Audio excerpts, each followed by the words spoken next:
नमस्कार। आज हम बात कर रहे हैं एक ऐसे ट्रेंड की जो भारत के हायर एजुकेशन इंस्टीट्यूशन से उभरकर सामने आ रहा है और इसे नज़रअंदाज नहीं किया जा सकता। ये कोई छोटी मोटी बात नहीं है, बल्कि एक ऐसी समस्या है जो आंकड़ों में साफ दिख रही है और कैंपस की माहौल में महसूस की जा रही है। तो चलिए आज इसी गहरे मुद्दे को थोड़ा समझते हैं। 118.4%। ये सिर्फ एक नंबर नहीं है, ये एक चेतावनी है। ये भारत के कॉलेजों और यूनिवर्सिटीज में जाति आधारित भेदभाव की शिकायतों में हुई एक चौंकाने वाली बढ़ोतरी है। तो ये जो 118.4% की बढ़त है, ये असल में हायर एजुकेशन इंस्टीट्यूशंस में दर्ज की गई जाति आधारित भेदभाव की शिकायतों में हुई है। ये एक ऐसा परेशान करने वाला ट्रेंड है जिसने रेगुलेटर्स और एकेडमिक्स दोनों का ध्यान अपनी ओर खींचा है। और ये जानकारी आ कहाँ से रही है? ये आ रही है सीधे यूनिवर्सिटी ग्रांट्स कमीशन यानी यूजीसी से। उनके डेटा के मुताबिक सिर्फ 4 सालों के अंदर जातिगत भेदभाव की शिकायतें 2 गुने से भी ज्यादा हो गई हैं, जो एक बेहद गंभीर स्थिति का संकेत है। तो ये जो प्रतिशत हम देख रहे हैं, ये असल में किन नंबर्स पर आधारित हैं? क्योंकि आंकड़े वो खुद एक कहानी बताते हैं।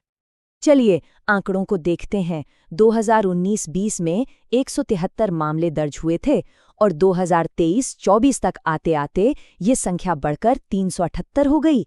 ये कोई मामूली उछाल नहीं है, बल्कि ये इस समस्या की गंभीरता को साफ तौर पर दिखाता है। और ये समझना बहुत ज़रूरी है कि ये सिर्फ नंबर्स नहीं हैं।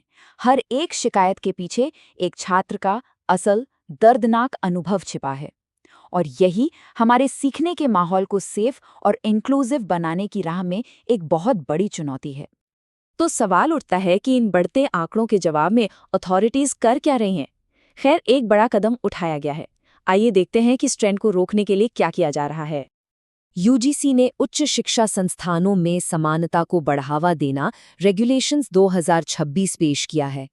ये बेसिकली एक नया और काफी सख्त कानून है जिसे 15 जनवरी 2026 से लागू किया जाएगा।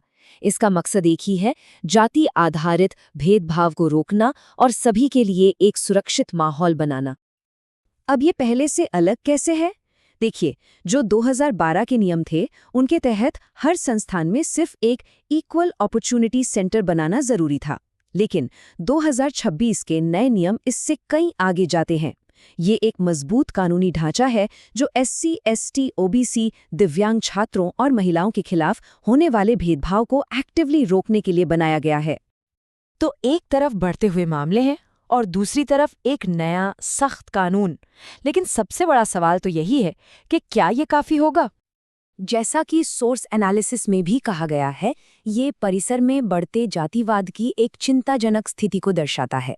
मतलब ये एक लाइन उस पूरी गंभीर सच्चाई को सामने रख देती है जिसकी वजह से इन नए कड़े नियमों की जरूरत पड़ी। और यहीं आकर हम एक बहुत अहम सवाल पर रुक जाते हैं। जब भेदभाव की शिकायतें लगातार बढ़ रही हैं, तो क्या सिर्फ एक नया कानून कैंपस की संस्कृति को सच में बदल सकता है?